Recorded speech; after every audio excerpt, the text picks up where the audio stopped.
Hi friends, ఈరోజు స్పైసీగా తినాలి అనిపిస్తుందా? వెంటనే ఈ విధంగా తయారు చేయండి. ఎగ్ నూడిల్స్ తయారు చేసే విధానం షేర్ చెప్తున్నాను. తప్పకుండా ఇదే విధంగా ట్రై చేసి మీకు ఎలా ఉందనేది కామెంట్స్లో తెలియజేయండి. రండి ఇది ఎలా చేయాలో చూసేద్దాం. హాయ్ ఫ్రెండ్స్, నమస్తే, వెల్కమ్ టు ఆనోస్ కిచెన్. ఈరోజు ఎగ్ నూడిల్స్ తయారు చేసే విధానం షేర్ చెప్తున్నాను. ఇక్కడ నూడిల్స్ అనేది మనం బాగా మసులుతున్న వాటర్లో నూడిల్స్ వేసేసుకొని కొద్దిగా సాల్ట్ అండ్ ఆయిల్ వేసుకొని ఈ విధంగా బాయిల్ చేసుకొని పెట్టుకున్న నూడిల్స్ అండి. ఇక్కడ నేను 3 eggs తీసుకున్నాను. కొద్దిగా సాల్ట్ వేస్తున్నానండి.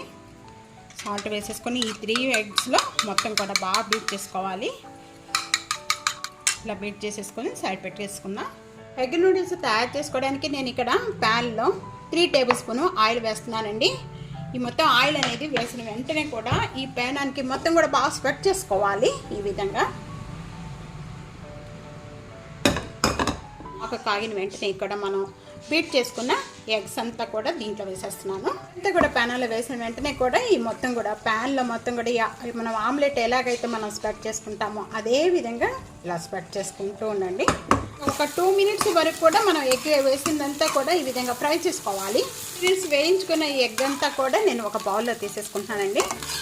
ఇక్కడ సేమ్ ప్యాన్లోనే 1 tablespoon ఆయిల్ యాడ్ చేస్తున్నానండి. ఇక్కడ ఆయిల్ అంతా కూడా బాగా కాగిపోయింది. కాగిపోయిన వెంటనే కొద్దిగా క్యాప్సికమ్, కొద్దిగా సన్నగా తరుగుకున్న క్యాబేజీ, హాఫ్ ఉల్లిపాయ, సన్నగా తరుగుకున్న ఉల్లిపాయ, కొద్దిగా క్యారెట్, ఇవన్నీ వేయించేసుకుందాం.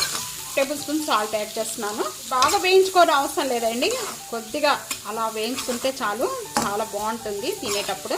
వేగిన వెంటనే కూడా ఒక 1/2 tablespoon white pepper powder, 1/2 tablespoon Ajinomoto, 1 tablespoon red chilli sauce, 1 tablespoon green chilli sauce, 1 tablespoon soya sauce, 1 tablespoon vinegar, 1 tablespoon red chilli powder, 1 tablespoon black pepper powder. ఇక్కడ బ్లాక్ పెప్పర్ పౌడర్ వేయటం వల్ల స్పైసీగా ఉంటుందండి. మీకు స్పైసీ కావాలి అనుకుంటే black pepper powder వేసుకోవచ్చు. ఇక్కడ ఇవన్నీ వేసేసుకున్న వెంటనే కూడా బాగా కలిపేసుకుందాం. ఇప్పుడు మనం ముందుగా ఫ్రై చేసుకున్న ఎగ్ ఇదంతా కూడా దీంట్లో వేసేసుకోవాలి. ఇదంతా కూడా బాగా కలిపేసుకోవాలి. ఈ ఎగ్ వేసిన వెంటనే కూడా కొద్దిగా పెద్ద పీసెస్ కట్ చేసుకోండి. ఎగ్స్ చాలా బాగుంటుంది. ఒక వేయించుకోవాలండి. బాయిల్ చేసుకున్న నూడిల్స్ అన్నీ కూడా యాడ్ చేస్తున్నాను దీంట్లోకి. నూడిల్స్ యాడ్ చేసిన వెంటనే కూడా ఇవంతా కూడా బాగా కలుపుకోవాలి. హై ఫ్లేమ్లో పెట్టేసుకొని బాగా ఫ్రై చేసుకోవాలండి. లాస్ట్ మీరు తించే ముందు కొత్తిమీర లేక స్ప్రింగ్ ఆనియన్స్ వేసుకోవచ్చు. నేను ఆ 2 వేయట్లేదండి. మీరు నిమ్మకాయ కూడా వేసుకొని తీసుకోవచ్చు, చాలా టేస్ట్గా ఉంటుంది.